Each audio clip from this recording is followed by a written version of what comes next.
पालकमंत्री पदाच्या कारकिर्दीमध्ये गणेश नाईक यांनी पालघर इथं पहिल्यांदा जनता दरबाराचं आयोजन केलं होतं। सलग 5 तास सुरू राहिलेल्या या जनता दरबारामध्ये 741 निवेदनं प्राप्त झाली आणि त्यापैकी 36 निवेदनं ही निकाली काढण्यात आली आहेत।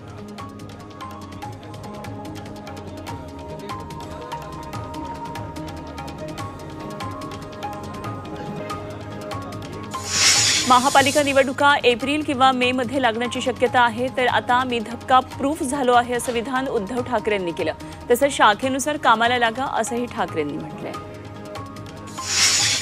मुंबई गोवा महामार्गाचं काम पूर्ण होत नाही तोपर्यंत प्रवाशांकडून कुठल्याही प्रकारे टोलची आकारणी केली जाणार नसल्याचं सार्वजनिक बांधकाम मंत्री शिवेंद्रराजे भोसले यांनी स्पष्ट केलंय। काम पूर्ण झाल्यावर नॅशनल हायवेच्या धोरणाप्रमाणे टोल आकारणी केली जाईल असंही त्यांनी स्पष्ट केलं। लाकूड आणि कोळशाच्या वापरावर बंदी प्रकरणामध्ये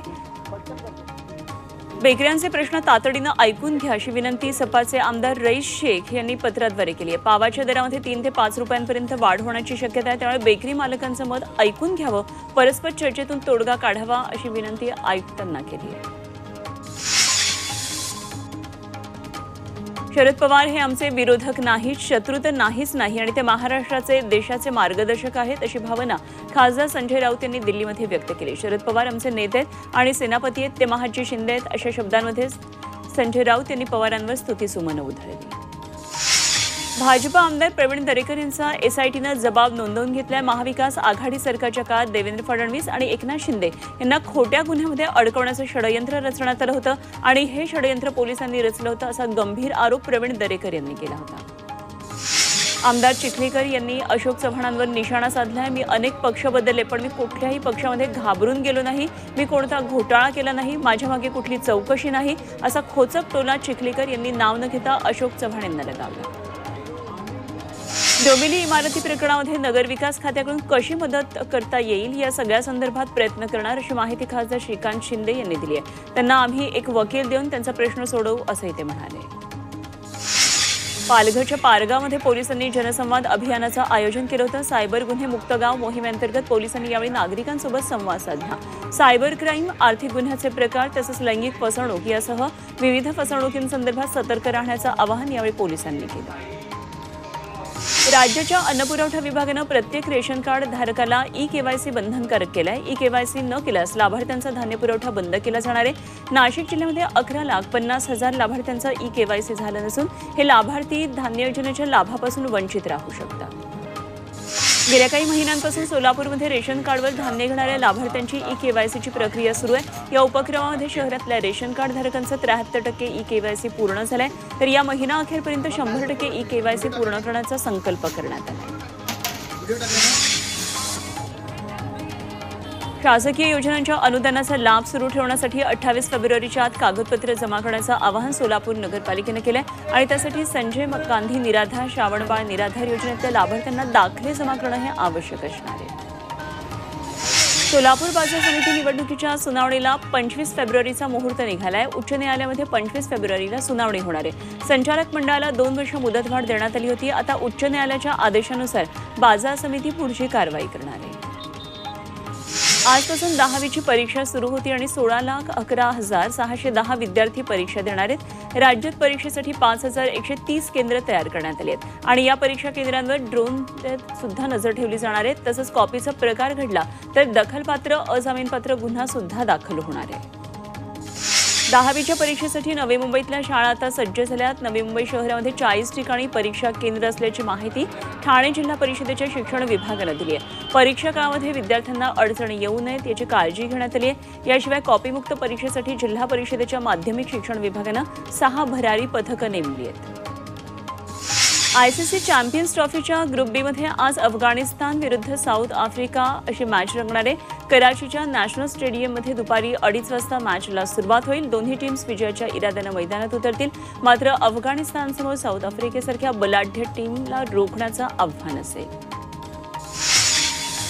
भारतीय विद्यार्थ्यांना कोणत्याही परदेशी संस्थेतून एमबीबीएस करण्यासाठी नीट यूजी परीक्षा उत्तीर्ण करावी लागणार आहे। नीट परीक्षा उत्तीर्ण झाल्याशिवाय तो विद्यार्थी परदेशी वैद्यकीय महाविद्यालयामध्ये प्रवेश घेऊ शकणार नाही। एका याचिकेवरील सुनावणी दरम्यान सर्वोच्च न्यायालयानं हा निर्णय दिला आहे। मुंबई विभागात 102 रात्रशाळांमधून 4,000 विद्यार्थी यंदा 10वीची परीक्षा देणार आहेत। राज्यभरातल्या विद्यार्थ्यांची एकूण संख्या 9,000वर पोहोचली आहे। यंदा मुंबई विभागातून 10वीच्या परीक्षेला बसलेल्या विद्यार्थ्यांमध्ये महिलांची संख्याही लक्षणीय आहे। होळी निमित्तानं कोकणवासियांसाठी विशेष रेल्वे धावणार आहे। कोकण पट्ट्यामध्ये शिमगा आणि गणेशोत्सव या सणांना विशेष महत्त्व आहे आणि यासाठी मध्य रेल्वेनं विशेष रेल्वेचं नियोजन केलेलं आहे। CSMT मडगाव, LTT मडगाव अशा रेल्वे गाड्या चालवण्यात येणार आहेत। या गाड्यांना 28 डबे असतील। केंद्र सरकारच्या नक्षा या महत्त्वाकांक्षी प्रकल्प देशभरातल्या 152 नगरपालिकांमध्ये राबवण्यात येणार आहे। यामध्ये राज्यातल्या 10 नगरपालिका निवडण्यात आलेल्या आहेत। यामध्ये बदलापूर नगरपालिकेचा सुद्धा समावेश आहे। कोस्टल रोडवर ठिकठिकाणी असलेल्या डांबरी पॅच मारण्यात आलेले आहेत आणि त्यामुळे गाडी चालवताना मुंबईकरांना बम्पी राईडचा अनुभव येतोय। हा व्हिडिओ सध्या व्हायरल होतोय, त्यामुळे जागतिक दर्जाच्या प्रकल्पाची अपेक्षा असताना पालिकेकडून मुंबईकरांचा अपेक्षा भंग होतोय अशी नाराजी समाज माध्यमांवर नेटकरी व्यक्त करतात। ठाणे परिवहन सेवेच्या ताफ्यामध्ये आजही अवघे 12 तिकीट तपासणीचे आहेत आणि त्यामुळे फुकट्या प्रवाशांची संख्या दिवसेंदिवस वाढत चालली आहे। ठाण्यामध्ये रोज 2.5 लाख प्रवासी प्रवास करतात। तिकीट तपासणीसांना मदत म्हणून 22 कर्मचाऱ्यांवर प्रभारी जबाबदारी सोपवली आहे, मात्र तरीही फुकटे प्रवासी पकडण्यास अडचणी येतात। नंदुरबारच्या शहादामध्ये वाहतुकीची समस्या गंभीर होत चाललेली आहे। बेशिस्त पार्किंगमुळे वाहतुकीला अडथळा निर्माण होतोय। वाहतूक पोलिसांकडून कारवाई होत नसल्यानं नागरिकांना त्रास होतोय, त्यामुळे बेशिस्त वाहनधारकांवर कारवाईची नागरिकांकडून मागणी करण्यात येते। अहिल्यानगरच्या जिल्हाधिकारी कार्यालयासमोर आरोग्य कर्मचाऱ्यांनी धरणं आंदोलन सुरू केले आहे। आरोग्य कर्मचाऱ्यांना दरमहा 26,000 रुपये वेतन मिळावं, किमान वेतन कायद्यानुसार महागाई भत्ता देण्यात यावा यासह विविध मागण्यांसाठी हे आंदोलन सुरू आहे। सायन पनवेल मार्गावरच्या सानपाडा इथला पादचारी पूल धोकादायक झाला आहे आणि त्यामुळे हा पादचारी पूल तातडीनं दुरुस्त करावा अशी मागणी नागरिकांकडून करण्यात येते। गेल्या आठवड्यामध्ये पुलाला भरधाव डंपरनं धडक दिली आणि त्यामुळे पुलाचं मोठ्या प्रमाणामध्ये नुकसान झालं होतं, त्यामुळे हा पूल धोकादायक बनला आहे। पावसाळ्यापूर्वी रायगड मुंबई महामार्गाची जास्तीत जास्त कामं पूर्ण करण्याच्या सूचना अधिकाऱ्यांना दिल्यात असं बांधकाम मंत्री शिवेंद्रराजे भोसले यांनी सांगितलंय। दरम्यान मे अखेर किमान सर्व्हिस रोडचं काम पूर्ण करायला सांगितलं असंही त्यांनी म्हटलंय।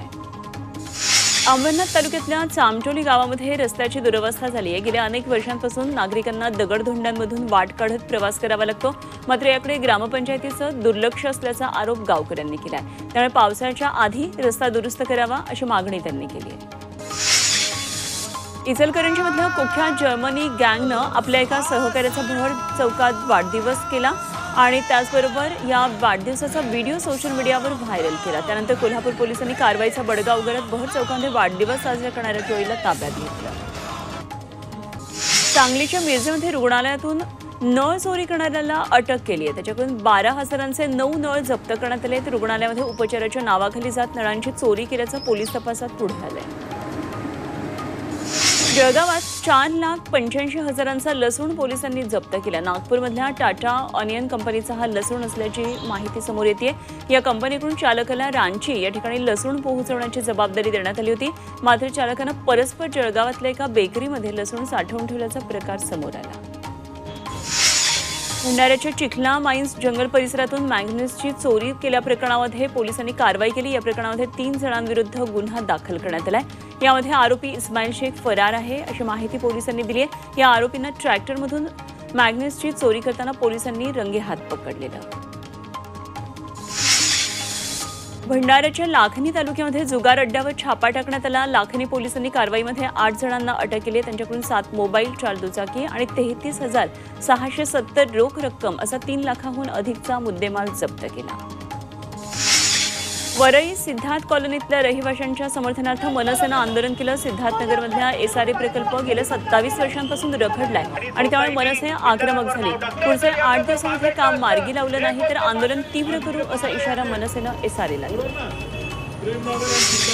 नाशिकच्या देवळा तालुक्यामध्ये अवैध व्यवसाय बंद करण्याची मागणी भीम कायदा संघटनेनं केली आहे आणि या मागणीसाठी जिल्हाध्यक्षांनी आमरण उपोषण केलं। दरम्यान प्रशासनाच्या लेखी आश्वासनानंतर उपोषण मागे घेण्यात आलं। अवैध व्यवसाय बंद न झाल्यास यापुढे तीव्र आंदोलन छेडण्याचा इशाराही देण्यात आला। जळगावमध्ये सार्वजनिक बांधकाम विभागाच्या कार्यालयासमोर कंत्राटदारांनी जोरदार आंदोलन केलं। कंत्राटदारांची शासनाकडे कोट्यवधी रुपयांची बिलं थकीत आहेत आणि त्यामुळे थकीत बिल मिळावं या मागणीसाठी कंत्राटदारांनी काम बंद आंदोलन पुकारलं। शेतकऱ्यांच्या विविध मागण्यांसाठी स्वाभिमानी शेतकरी संघटनेनं गोदावरी नदीपात्रात आमरण उपोषण सुरू केलं। थकलेलं पीक विमा अनुदान तात्काळ मिळावं, परभणीमध्ये मदर दूध डेअरी निर्माण करून परभणी जिल्हा दत्तक घ्यावी या मागण्यांसाठी स्वाभिमानी शेतकरी संघटनेच्या वतीनं हे आमरण उपोषण सुरू आहे। कोल्हापुरात 12 जिल्ह्यातल्या शेतकऱ्यांची शक्तीपीठ महामार्ग विरोधाच्या संदर्भातली परिषद झाली। दरम्यान 12 मार्चला 12 जिल्ह्यातले शेतकरी आझाद मैदानावर धडकणार आहेत। शक्तीपीठ विरोधी परिषदेमध्ये हा निर्णय घेण्यात आला।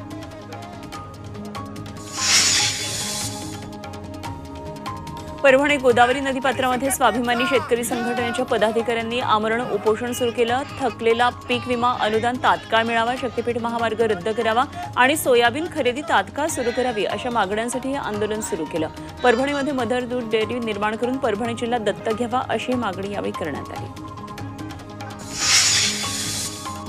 वाशिम जिल्ह्यातल्या साखर डोहमधल्या एका शेतकऱ्यानं आपल्या शेतामध्ये नाविन्यपूर्ण प्रयोग केलाय। रब्बीतल्या पारंपरिक गहू, हरभरा या पिकांना फाटा देत त्यानं 4 एकर क्षेत्रामध्ये तुरीचा पेरा केला।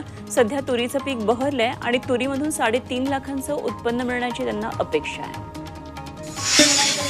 जळगावच्या अमळनेरमध्ये कृषी उत्पन्न बाजार समितीच्या वतीनं शेतकरी सभासद सोहळ्याचं आयोजन करण्यात आलं। उत्कृष्ट शेती करणाऱ्या शेतकऱ्यांना यावेळी कृषीरत्न पुरस्कार देऊन गौरवण्यात आलं। उत्कृष्ट खरेदीदार, हमाल आणि कृषी उद्योजकांचाही सन्मान करण्यात आला। कार्यक्रमाला आमदार अनिल पाटील उपस्थित होते। वांग्याला सध्या भाव मिळत नाहीये, त्यामुळे वांग उत्पादक शेतकरी आर्थिक संकटात सापडलाय। दुसरीकडे वांग्याच्या झाडांवर मळकूसारख्या रोगांचा प्रादुर्भाव झालाय। एकीकडे झाडांवर रोगांचा प्रादुर्भाव होतो तर दुसरीकडे वांग्याला भाव सुद्धा मिळत नाहीये, शेतकरी आर्थिक अडचणीत आहे। नंदुरबार जिल्ह्यामध्ये केळी तोडणीला सुरुवात झाली आहे। यंदा केळीला चांगला दर मिळतोय। प्रयागराजमध्ये सुरू असलेल्या महाकुंभमेळ्यामुळे केळीची मागणी वाढली आहे। शेतकऱ्यांमध्ये समाधान आहे। सध्या केळी 2000 पेक्षा अधिक क्विंटलच्या दरामध्ये खरेदी होत आहे।